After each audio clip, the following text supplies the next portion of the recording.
در مشهد آقایی بود اسم نام مولا محمد هاشم خراسانی، صاحب کتاب عظیم و گرانقدر منتخب التواریخ، در 100 سال پیش کتاب بسیار ارزشمنده. یک فقیه جامع این چنینی این کتاب رو نوشته. در اون کتاب در ذکر مدفونین شام نوشته است که در شام سید ابراهیم نقیب الساداتی بود که الان میبینید 4 تا مثلا بچه میان تو تلویزیون جایی میگن حضرت رقیه‌ای نبوده، از بیسوادی، از بیسوادی و جهالت. حضرت رقیه از خرافات عاشورا است. بدبخت تو خرافه‌ای، بیچاره تو خرافه‌ای. آیت الله عظما میرزا جواد آقای تبریزی، آقای خویی زنده بود، من درس خارجیشون رفته بودم، اعجوبه بود در فقه، شاید به جهادی در فقه از آقای وحید قوی‌تر و آقای وحید در اصول از ایشون قوی‌تر، اعجوبه‌ای بود. این بزرگوار رو در این آخر عمری 7-8 سال پیش بردن لندن برای معالجه. وقتی که در لندنشون معالجه کردن برگشتن، آقا خیلی ضعیف شده بود. آقا فرمودن من رو ببرید به دمشق، ببرید شام. فیلم ایشون موجود، اگر بخواید دارن زنگ بزنید دفترهای تبریزی میفرسته. از دم در حرم بیبی که ایشون میاد زار زار گریه میکنه. تمام محاسن این پیرمرد پر اشک.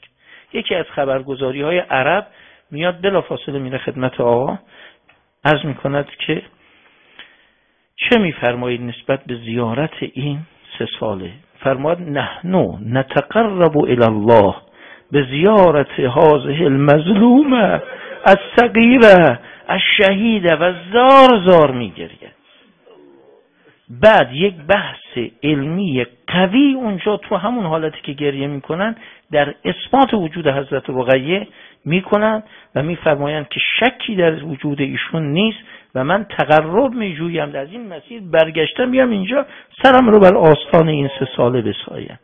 این فتنه های الان رو مواظب باشید متزلزل نشید. همین راهی رو که رفتید تا به الان برید، همین راهی رو، همین علم رو بچسبید، همین سیاهی رو بچسبید، همین سینه زدن رو بچسبید. والله راه همین است و راهی جز این نیست. والله راهی غیر از این نیست. بعد غرضم این است که مرحوم مولا محمد هاشم خراسانی در اون کتاب منتخب التواریخ 100 سال پیش میگه سید ابراهیم نقیب الساداتی بود، رئیس سادات شام در زمان ترکیه عثمانی. 3 تا دختر داشت، پسر اصلا نداشت. دختر کوچیک شب اول خواب میبیند که اونایی که قدیم حرم حضرت رقیه دیده بودن، این حرم که بین بزرگی نبوده، اتاقک. خواب میبیند که قصه مثلا مال 300 سال پیشه، مال 400 سال پیشه. دختر کوچیکش خواب میبینه که حضرت رقیه میفرمان به پدرت بگو قبر من آب افتاده، بیاد قبر من رو بشکافه تعمیر کن. صبح دختر بلند میشه میگه بابا همچین خوابی دیدم. یه دختر 3 ساله‌ای به من میگفتن این چون. میگه آقا خواب که حجت نیست، من که جرأت دارم قبر بشکافم. شب دوم دختر دوم خواب میبینه، تکون میخوره این سید. شب سوم دختر سوم همین خواب رو میبینه. اجازه بدید این نکته اضافه کنه. از اینجا به بعدش از کتاب مولا محمد هاشم خراسانی که نوشته است بریم سراغ یک قصه حقیقی. قصه حقیقی چیه؟ بنده 2 سال پیش در تهران روز 40 منبر بودم.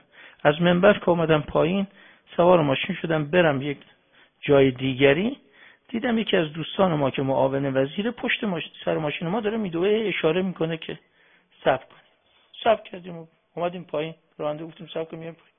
بله گفت آقا من یا آقایی رو میخوام امروز شما ببینید. دیدیم پشت سر او یه آقای کراوات زده و خیلی جنتلمن داره میاد، مشخص ایرانی نیست. آمد و ایشون گفتش من میخواستم شما 2 تا هم رو بشناسید. کیان ایشون؟ دست دادیم روبوسی کردیم. گفت دکتر سلیم مرتضی. کی هستن؟ گفت فردا نهار دعوت دفتر من میخوام شما 2 تا هم رو بشناسید. باش. فردا رفتیم. آقای دکتر سلیم مرتضی شما کی هستید؟ گفت ایشون متولی حرم حضرت سکینه است تو باب الصغیر، رؤوس الشهدا و باب الصغیر. که با این آقای حسن جمالی رفتیم، مهمان همین آقای دکتر سلیم هم بودیم اونجا و خودش و پدرش اینا همه بودن، متولی رؤوس الشهدا.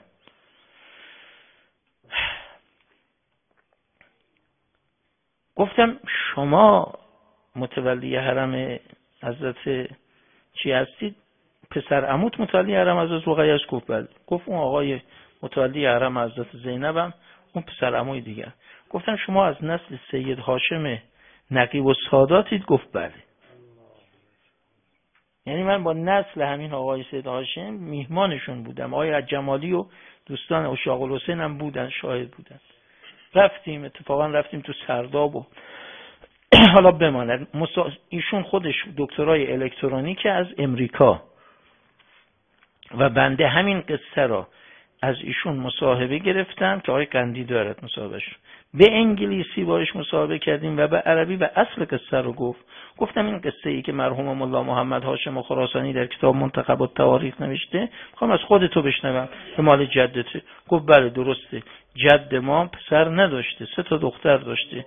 3 شب این خواب رو میبیند.